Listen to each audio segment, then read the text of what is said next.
Every cell needs energy to live, and it gets it in the form of ATP. ATP is adenosine triphosphate, and this molecule powers everything in the cell. Powers everything in the cell. Sort of like a battery in your laptop. If you forget to recharge it, you soon be staring at a blank screen. Staring at a blank screen.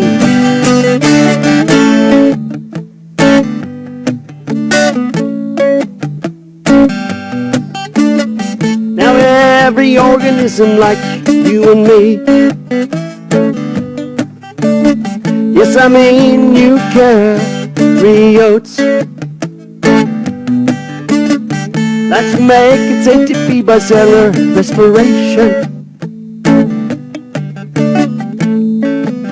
Yes, it can do it other ways, but to tell the truth, they're not quite as good. Not quite as good.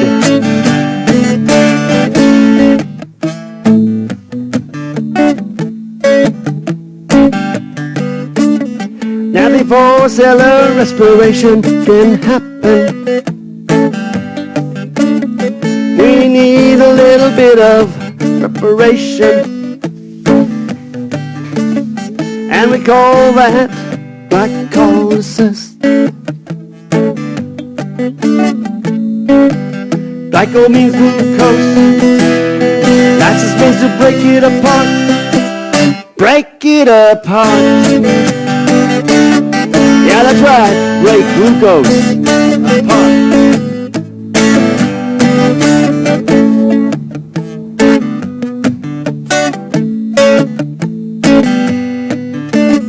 First the cell has to use some energy, a couple of ATP to be exact. And then with the help of a bunch of different enzymes, it rearranges this molecule, and finally at the end it's broken into molecules of pyruvate. It's broken into molecules of pyruvate.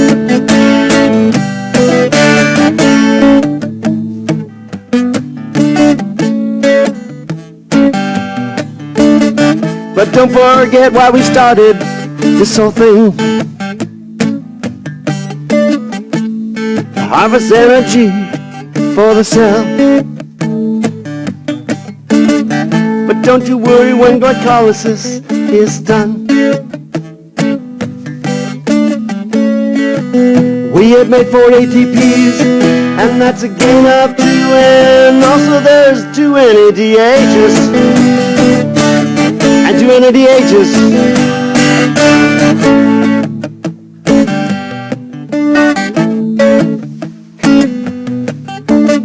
Now you ask, what the heck are NADHs? Well, they're called electron carriers. And that's exactly what they do. And we'll talk about them again when we get to the end. We'll talk about them again when we get to the end.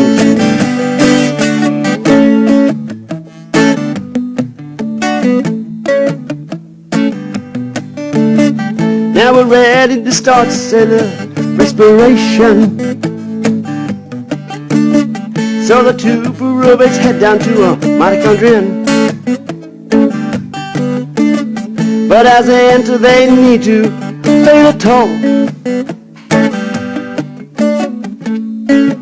A carbon in the form of CO2 will perfectly fit the role, since we get another NADH. Another NADH.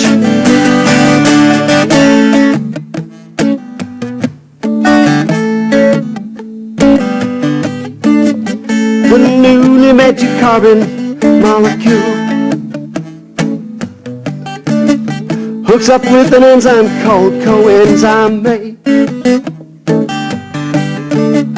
And now we simply call it acetyl CoA. And as it enters the matrix of the mitochondria, we finally get to show on the road that we just call the Krebs cycle.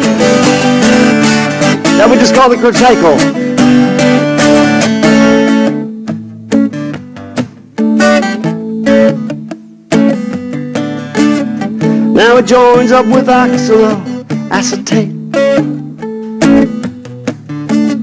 That is made up 4 carbons in all. 2 plus 4 equals 6, and that's how many carbons this molecule has. That we call citric acid. Now you know the other name of the cycle. Citric acid cycle, of course, and the other name came from a guy named Krebs who discovered it.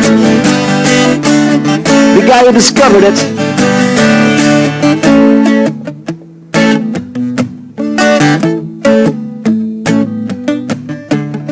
There are 8 steps that happen in the Krebs cycle.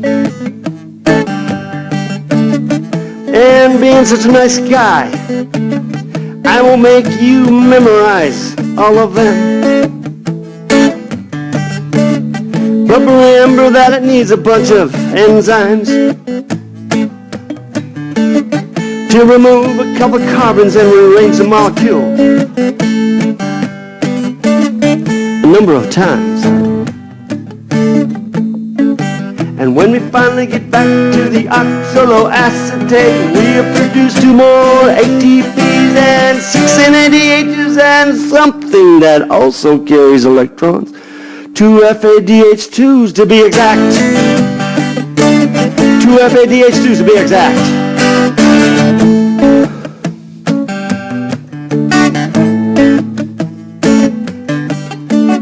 So now we have 10 NADHs and 2 FADH2s. And it's time to get some more energy for the cell. So it's off to the electron transport chain. Or you can just call it the ETC.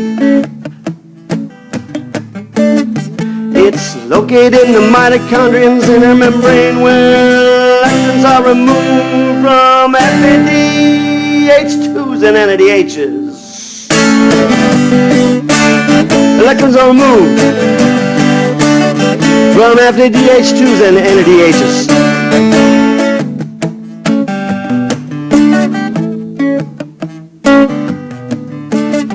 Now the FADH2 and NADHs pass the electrons down ETC. Kind of like walking down a stairway. You could get there a lot faster by jumping from the top. But you would break a leg or two, so walk down the stairs to be safe and more reliable. More reliable. See, you can take a match and light the sugar on fire. But that doesn't do us much good. We need to get its energy a little bit slower. The electrons move down the chain from high to lower in energy, giving off a little of the energy at a time. The energy is used to pump protons into the matrix and raise the chemiosmotic gradient. Raise the chemiosmotic gradient.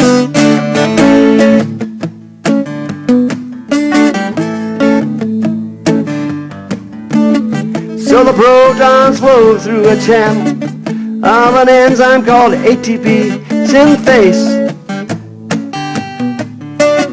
From higher to lower concentration, like water flowing over a dam, making electricity as it goes over. As the protons flow through the channel, a high energy phosphate is added to an ADP, and that means it's making ATP. And when we are finally done from glycolysis to the EC, we have a total of 38 ATPs. You heard me right. 38 ATPs.